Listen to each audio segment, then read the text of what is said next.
I was doing ADR with Rob, and I was like, "Oh, you added some like spit in you know, whatever the like effects or whatever," and he was like, "No, that's yours." Oh my God. And I was like, "Oh my God." I have to say, I thought that looked cool on camera. I was like, all right, I like that. Nosferatu. Well, it's lovely to be chatting with you today. Lovely to chat with you. Well, I guess I kind of want to start with one thing, which is just kind of like your work thus far as an actress, because something that I've really noticed that I love about your work is how you're interested in these ideas of duality, right? Like, I think you see that a lot in The Idol. You definitely get a lot about that in here. And I'm just kind of curious, what draws you to characters that have these like deeper kind of desires within them that they eventually kind of have to embrace or maybe not embrace? Thank you, first of all. And yeah, I don't know. I feel like it's just perhaps just like a side of kind of human existence that fascinates me. I mean, I think, you know, as actors, like we're drawn to roles for plenty of different reasons, but I think that, you know, there's also something like on a deeper level that calls to you from a, you know, within a character that like makes you feel like, you know, this part is for me, because like there's, you know, tons of fascinating roles out there, but the people that play them are the people that are meant to play them, you know? And so like I feel like for me, making choices is really important, like making the right choices and just knowing why I choose to do something or not. And so I feel like, yeah, every character that I've played has kind of like called to me in that same way, where I'm just like, I feel that there's a deeper reason that I want to explore it and want to explore it, and perhaps it's just like something within myself that I want to explore.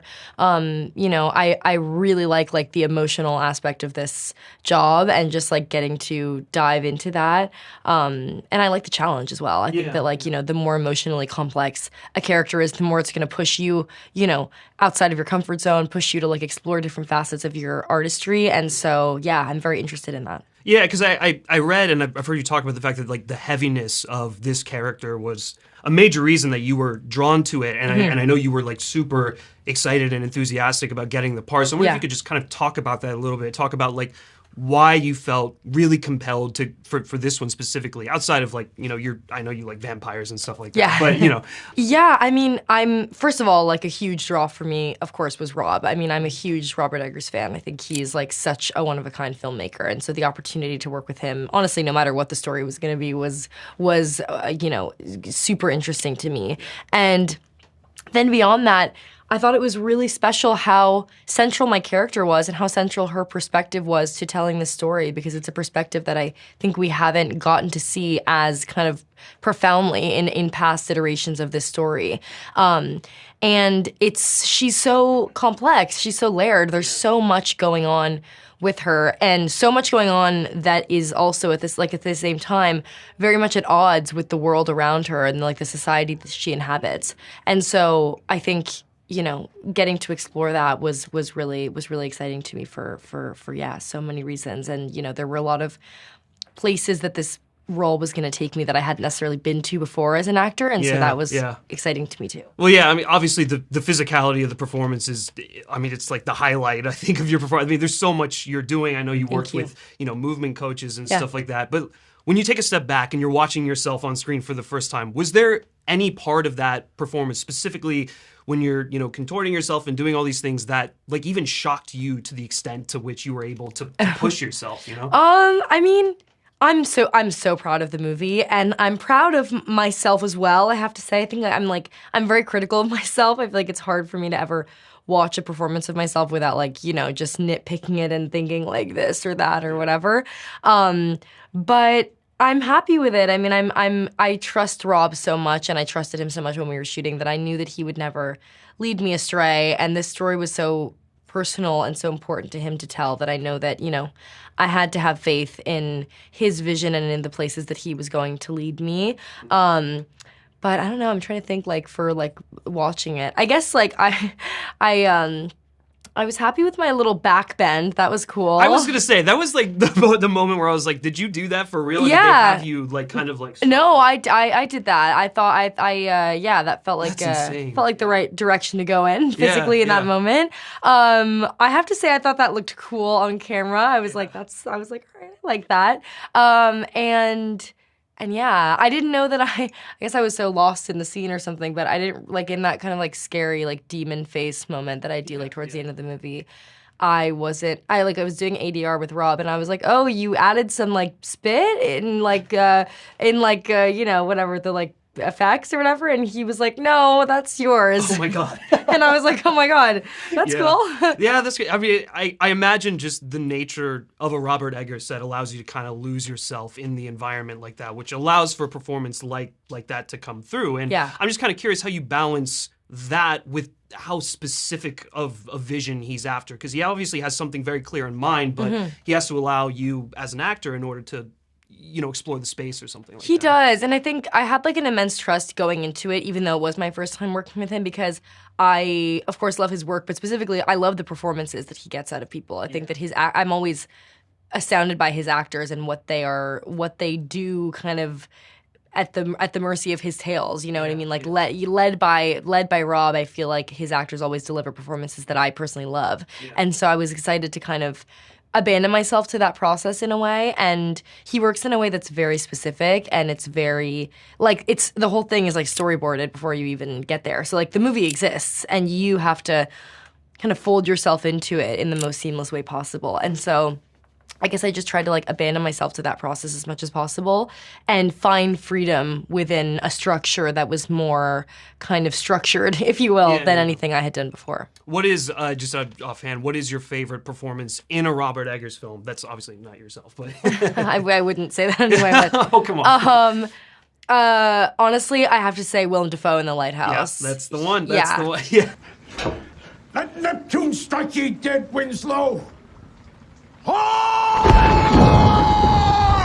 I actually rewatched. I obviously had seen it when it came out and I loved it, but I rewatched it like a few months ago, and I was like, damn, this is really the performance of a lifetime. It's incredible, yeah. Willem's one of my favorite actors anyway, but that performance, I mean, like, I found myself like literally with my jaw on the floor watching that movie sometimes where I'm just like, what the hell? This performance is insane. No, for real, yeah. Well, and there's something, I've had the privilege of speaking with him a few times over the years, and one of the things that he's incredible. One of the things I really like about him is just how he talks about performance. And he always mentions, I don't know if you guys ever talked about this, but he always mentions like needing a trigger in order to get into character, whether it's like a walk, a hat, or a pair of teeth or something where he can lose himself in order to become what this person is. And I'm kind of curious if, like, your process of discovery for a character, if you have something like that, like a trigger in order to kind of get into someone like Ellen in this case. Yeah, I mean, to me, for me personally, I mean, like, every director is different and provides you with different kind of like resources and like things to kind of rely on. I mean, Rob provided me with like a huge list of like, you know, amazing movies to watch. He gave me this text also to read called Peur, which is this like text about this girl who has this kind of love story, sexual awakening with a vampire. And so that was like a kind of a bit of a Bible for me when we were shooting. But to me, the work always starts internally and like from an emotional place. I think that's why I like doing this job, because I just feel like I have like perhaps a lot of emotion to explore or something, or like expel. So to me, it always starts with the emotion. And I think even if your character is going through something that is like super far-fetched or different from anything that you personally have gone through, there's an emotional, you know, baseline there that's universal and that you can connect to in some kind of a personal way. So for me, I need those triggers too, but they're more emotional for me. Like it's, you know, just like finding ways that I can relate on a personal level to whatever they're going through. Sure. So much of this film is, and one of my favorite aspects of the film is how people jump through these mental gymnastics in order to rationalize stuff that is like a bit more straightforward than it really is, or than they would think it is.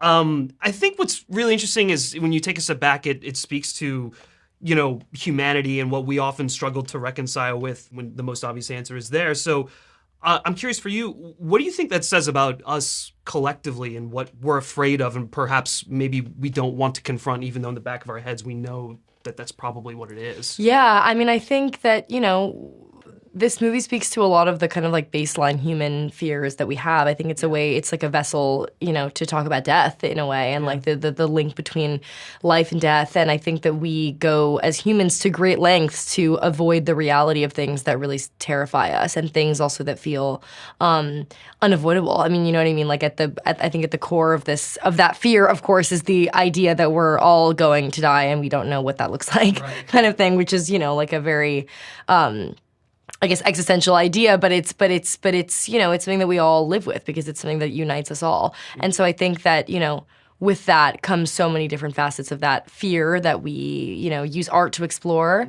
And so yeah, I feel like it's hard to face that inevitability, I guess. And so we go to great lengths to kind of dance around it in a way. And I think also this movie specifically speaks to